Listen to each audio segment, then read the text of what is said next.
I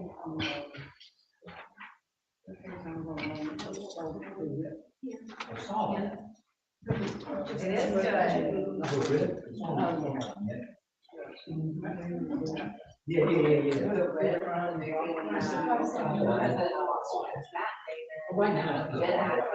I was questioning the end result the entire time. I love it. Yeah, I did not know what was going to happen. That's my favorite kind of experience. Yeah. Right. It's like, I love a good Hallmark movie too. I know exactly how that's gonna resolve. But it was, I thought it was phenomenal. I actually put my crochet down and watched it. Yeah.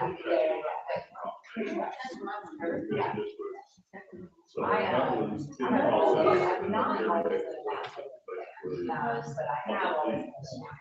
And I just thought. That's what most people say.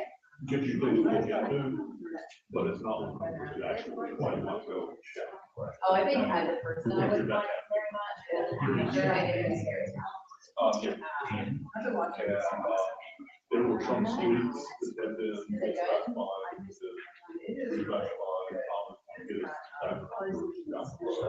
My question is, I know it's not But the next one. Yeah. It's like a. Okay. I went and saw Diane. I love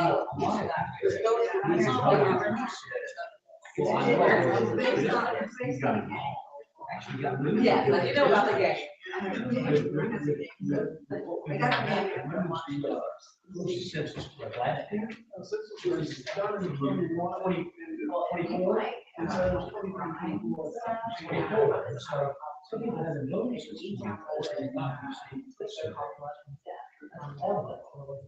It's 4 o'clock, everybody.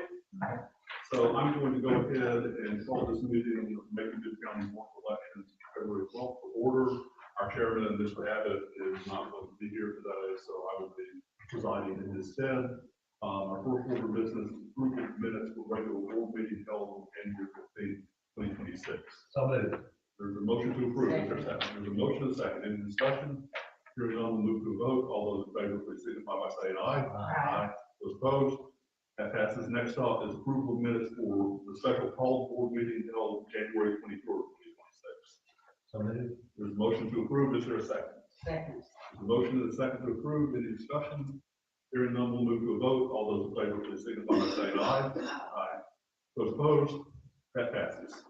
Next up, we have the first of our 2 opportunities for public comment. What I would ask you to do is if you have a comment on an agenda item, please go ahead and raise your hand to be recognized right now. If you have other comments, there will be a second comment at the close of the meeting, and we will listen respectfully then. And so if you have something on a non-agenda item, that will be your opportunity. Are there any public comments on agenda items? Okay. Under new business, first thing is final approval to move Vineville 2 from First Christian Church, 2306 Vineville Avenue, 31204, to Vineville United Methodist Church, 2045 Vineville Avenue, 31204. So moved. Is there a second? Second. Discussion. Mr. Gillen, could you just walk us through the reason for this? I think we talked about this before. Sure. After the November election last year, we got a letter from the pastor at First Christian saying that they want to go in different directions, and if we could find another place to have a vote, we can elaborate any further than that. And so we looked at a couple of options, and Bible Methodist fit the bill, and they were willing, 90% of the application. And so we went out there and made sure that it matched our needs, and it did. Is it the part down under? Yeah, the Christian Life Center on the left-hand side, very close to the entrance. Yep, something is going on and we need to, have a different place in the church, essentially underneath the sanctuary is another, suitable room that, yes, does not lack for parking, both of those are going to be used on the post wall. And the egress and regress on the Mile There is a traffic light there. It's at Forest Avenue. Other discussion? All right, we have a motion and a second. We'll move to a vote. All those in favor, please signify by saying aye. Aye. Those opposed? That passes. Next up is a proposal to move Godfrey 5 from Ball Line Church, 2254 Rocky Creek Road, 31206, to Bloomfield Gilead Recreation Center, 1941 Rocky Creek Road, 31206. So moved. There's a second? There's a motion and a second, and again, Mr. Gillen, if you could walk through the rationale. The second verse into the first, you got a letter from Paul Line asking us to find other locations. They were very friendly and polite about it, but the Bloomfield Gilead gym / library is very close. Paul Line, so it's like you want to see one from the other. We met with Robert Walker earlier this week and found a couple of bathrooms that are closer to the library side of things. They actually use both of those. That way. Parking, okay. Yeah. What's that? I don't know, I'm not that new. The last time I went there, it wasn't, so I was worried about parking and accessibility. There's parking out front, there's parking on the side, although there's a step down, parking on the side, but there's a fair amount of parking. Any further discussion? Hearing none, we'll move to a vote. All those in favor, please signify by saying aye. Aye. Those opposed? That passes. Under other business, we have staff reports. The registration numbers, we currently have 105,183 active voters, 10,946 inactive voters, for a grand total of 116,129. That's accurate as of the month. We're currently 3,547 voters waiting on DES. That is, we're in a holding pattern because we can't make any changes within 30 days of the election. It's also, we have 79 voters on Oliver and 253 that are awaiting verification. Myself, we will be having the March 17th special election to fill the vacancy in County Commission seat 5. Early voting will start on the 23rd of this month. That will be here and at Theron Nursery. We currently have 4 candidates have signed up. Qualifying goes to the end of the day tomorrow, so that number could go up from there. Before at least candidates, we will very likely have a runoff a week later. We'll know about that after the election. Again, before then, pre-certification for this election will need to be 3 o'clock Friday of this week. If we can certify at the same time, that would be awesome. And we can get it done in one meeting. Otherwise, we'll have to wait until after 5:30 on Friday or sometime on Monday, if we've done in the past. But ideally, we won't have. Okay, and speaking of that Commission District 5 race, we have had some issues in the previous commission election with some voters being misclassified in terms of their districts. There was also some confusion because redistricting had just happened based on census, but there were absolutely some people who were placed in the wrong district. And I know that this has appeared in the press, that somebody has given you a list of as many as 500 voters who might be affected. That was not all certain, but that was all voters or households to check. And I want everybody to know that Ms. Evans and I met with Mr. Gillen, a couple of weeks ago. This was already on our radar.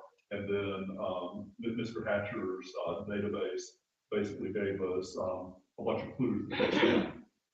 But can you talk to us about what has been done, and where things stand? I have my counterpart in Hull County is very accomplished at comparing GIS, geographical information system, essentially map data with our Jarvis records. And he gave me, I gave him our voter list. He gave me back some addresses that look like they should be in other districts. Sometimes the GIS was right, and we made our changes. Sometimes coordinate system was a little bit off, and we were right in the first place. But we did make some changes to a few streets and for some street segments. And so I believe that all the county commission addresses are where they need to be. And just to explain that, so geocode that was used basically assigns a point to each piece of data. And that point might be off by a few meters or dozen meters. And if it's close to the edge of the district, that might make somebody either falsely appear to be in the correct district or falsely appear to be in the wrong district. So we go with those apparent errors in geocoding and then go and double check to make sure that voters are where they're supposed to be, and if not, that information is correct. Is that a fair summary of the process? Very much so. You'll also see occasions where a district line will go through a house. We've seen that before. Yeah, the apartment complexes. Mr. Chairman, you were given a number of 500. Did we check all 500 of those? Tom, could you talk about that? Jarvis works, changes are made on the address level and street segment level. And so, if an address had 2 or 3 voters, when we fix it, they would have taken care of all of them. And we don't look at actual individual voter. Would have been that. Like just the addresses, the street segments. Because it could be more than one person. Exactly. Right. Okay, so it's our understanding now that District 5 is correct. Yes. Okay. I hope people understand that this happens every while when we have redistricting. And you also have to understand that Macon-Bibb County is kind of unique. We have a different district lines for commission, for water authority, for state legislature, for county commissioners, for our federal government. And so each, it's not as easy as it sounds.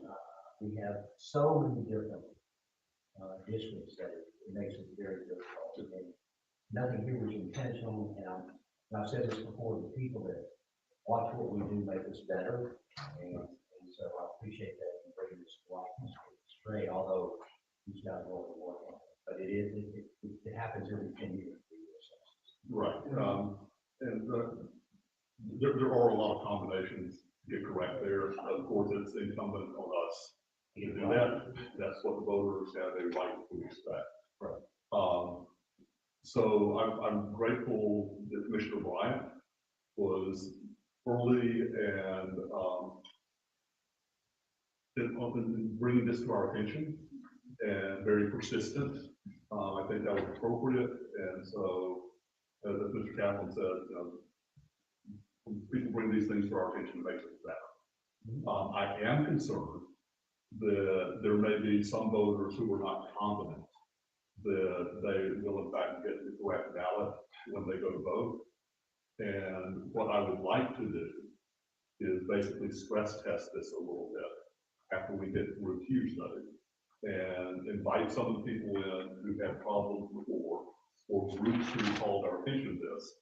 And they're under no obligation, but they are willing to come forward and see what ballot they would be assigned and see for themselves that they're correctly placed. I think that would go a long way toward rebuilding some confidence. I think we want to be partners with the people who called our attention to problems. They're not adversaries. also think that they can also go to the Secretary of State's website, My Voter page. I encourage everybody to do that because these have changed. We had a lot of people that reported to vote this past election that voted since 2004, they couldn't do that. But you can go to My Voter page very simply, enter your name and your birthday and what county you're from, and exactly where you have to vote and what district you're in. If it doesn't look right, excuse me? You have to go to the board of commissioners. So the local races aren't on the MDT page? We'll look into that. It should be. Okay. Anything else under staff reports?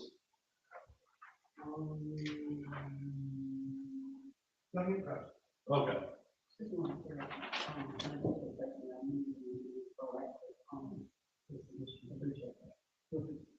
Thank you for that. For the next, some number of elections, before each election, I'm going to look at each of the districts and see if there are any corrections that need to be made. I'm not going to assume that everything is right in every district. Okay, next up, we have legal reports, and in the absence of Ms. Nolan, we have Grace. I have nothing today. We are scheduled for an executive session, so I don't have anything to add at this point, but I appreciate it all. Well, thank you for being here to confirm that. You're very welcome. Did you want to discuss anything about the email? For next week, yeah. Next week, I'm in next week. So, I mean, if y'all want to discuss it, we can, it's not anything that we need to go into executive session for. My understanding is that all of those issues they were able to get resolved at the time. So when we present to the state election board, we will let them know that all the issues were resolved. They came to that conclusion as well themselves. So it's really just a regurgitation of that and a request for further. Okay, and just in case if anybody's not clear on that, this is in reference to a complaint the state election board received with regard to voters being improperly placed in district. And also the egress and egress to the church overall. Okay, next up we have public comments. This would be an opportunity to speak on any board of elections related business, not just agenda items. Yes. I have two things. Do I get 4 minutes? No. One is a question about the 30 days when you register.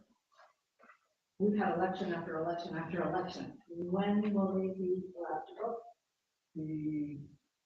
After the election is done and before early voting starts and actually the registration date for March 11th will be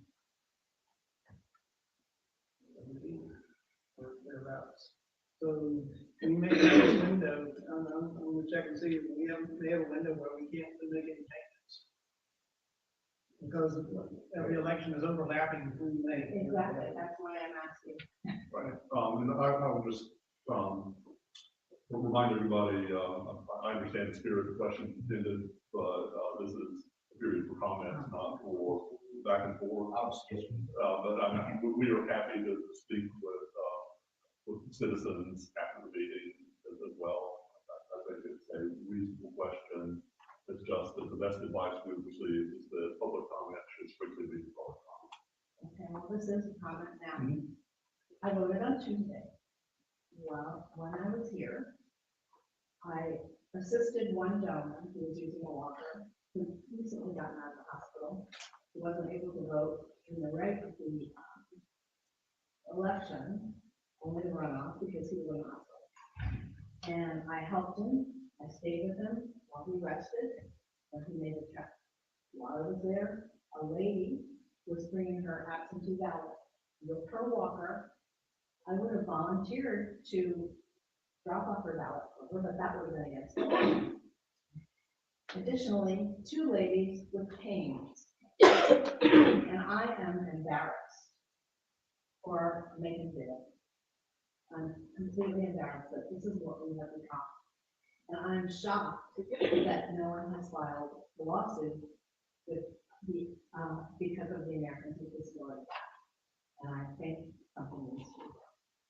I don't know that you have any answers in this body. I just want it on record. Thank you. Thank you for the comments. Yes. Thank you all for running the District 5 so quickly, but I do want to make a comment. Is it possible to get the District 5 voters a new card showing their registration out to them, since we updated those and made the changes? All right, we have heard that request. Other comments? I was just like to say, I'm glad that you all are looking into District 5, because there are a lot of, not a lot, because I know I'm a lot in District 5, but there are some voter advocates in District 5 because of the redistricting, and they don't really know that they are in 5. And so I'm glad that you all are taking care of this early on, so that the voters will have the opportunity to vote in the election on March the 17th, which is that district, and they have a right to vote in that district on that particular day. So I'm just thankful that you all have started the ball rolling with that. Thank you for that. Okay. And this is just something that I did not know, and it sort of piggybacks on what you brought up. As I came out here early just to walk today, and I watched people struggling to get up here to vote with their canes and their walkers and their everything. And this is the only place that they can come to vote in certain elections. Because normally during early voting, we have the nursery and the workers. And I know that there are times when those are not available because these are special elections and they already have stuff on their calendars. And so I was just wondering if it's ever considered to use any of the other polling places that are regular polling places. So even if any of them are willing and in the right areas that might be more accessible to voters, so they don't have to make a long trip down here. And I don't know if I'm thinking outside the box, but maybe it's already been considered, and maybe other places are not willing. But I'm just thinking of the places that are already within our 31 polling places, if any of them would be available and willing to serve when the main other two are not available. Thank you for that. I would implore the organizations that are represented here to encourage your members and your friends, colleagues, using my voter page. It does include the judicial, county commission, water board, school board, Congress, state, Senate, so everything is on there. Thank you for that. If there is no further business, yes. I would like to pick up on two points that have been raised. First of all, the early voting for the runoff. It would be really great, Vice Chair Ellington raised this entire meeting, that it would be a good idea, would have been a good idea, if it was possible to do a weekend day of early voting for runoffs. So we have no rule for early voting on weekends during runoffs. And that Monroe County does have such a rule. So I think that Mr. Gillen and finding out the time crunch, getting the software package, whether it would be, I'm trying to state this and not ask it, but it would be really great if somebody could reach out to the Secretary of State to make sure that, one, we get the software package on time, and then it would be really great if we had a rule, like Monroe County, that does mandate that one weekend day during early voting runoff. It's hard for us to understand why Monroe has it and we don't. Thank you for that. If there's no further business to come before this board, we stand adjourned. Thank you.